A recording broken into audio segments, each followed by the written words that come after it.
Zero Sete, sir, to officiate the oath of office to our new PNP recruits, to be followed by your message.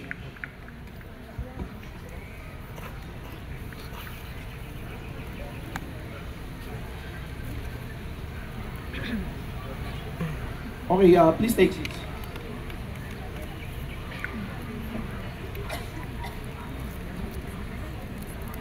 Okay, Troop Commander, you please raise your right hand and repeat after me.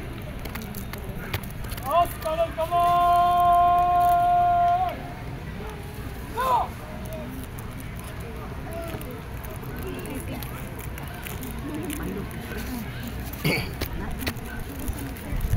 Panunumpa sa katungkulan. Ako si, banggitin ang inyong pangalan.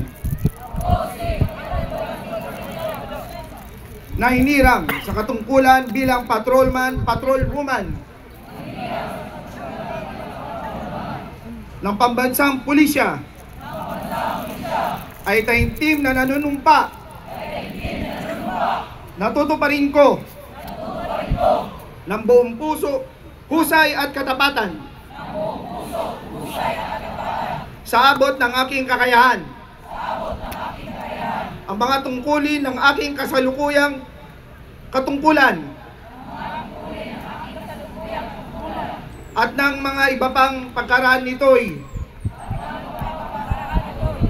gagampanan ko sa ilalim ng Republika ng Pilipinas na aking itataguyod at ipagtatanggol ang saligang batas ng Pilipinas na tunay na mananalig at tatalima ako rito. Nasusundin ko ang mga batas, mga kautosang legal, at mga dekretong ipinahihiral ng mga sadyang itinakdang may kapangyarihan ng Republika ng Pilipinas. At kusa akong babalikatin ang mga pananagutang ito nang walang anumang pasubali o hangaring umiwas. Kasi nawa ako ng Diyos. Pakibaba ang inyong mga kamay. Come on! No! Okay, let us give them a round of applause, please.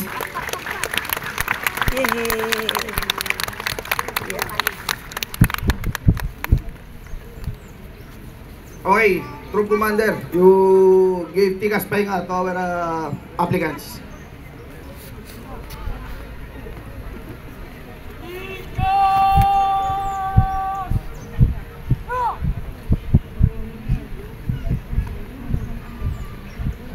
Okay, before I read my message, please allow me to greet our attendees for today. We have here our chairman for the Regional Screening Committee, Police Brigadier General Johnny Bartolome, a fellow Kapatnubay Hope. Thank you. We also have here the Vice Chairperson, represented by Christian Brian Arias, sir. And from our JLG representative, Madam Bienvenida Roble. Palakpakan po natin siya. Yawang Then tibini. po si Madam Annalisa Lanusa, sa ating pong women representative. Hindi siya basta-basta. And of course, ating mga staff na nandito. We have here our DRDO and acting CRS, Police Colonel Rinante Cadigo. Then we have here the OPR, Police Colonel Richie Bukol. Then we have also here Police Colonel Rillo. Then Police Lieutenant Colonel Sanchez, Major Deliosa, Colonel Valdez sa Finance. Si R4 nandito rin, Colonel Duquiling. Si R3, Colonel Lito Patay.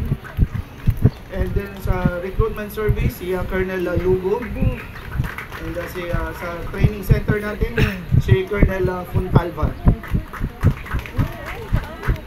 Nandito rin po ang ating mga kapulisan, ang Police Regional Office 11 na sumusuporta po dito sa activity natin na ito.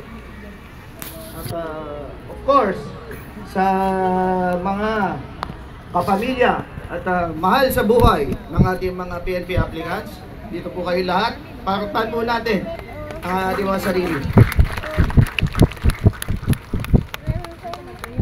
At andito rin, of course, ang ating star of the show for this day. Ang ating mga newly appointed PO patrolman women na nandito ngayon upang mag-take out at mag-undergo ng training ngayon. Palakpakan natin ang ating mga bagong police.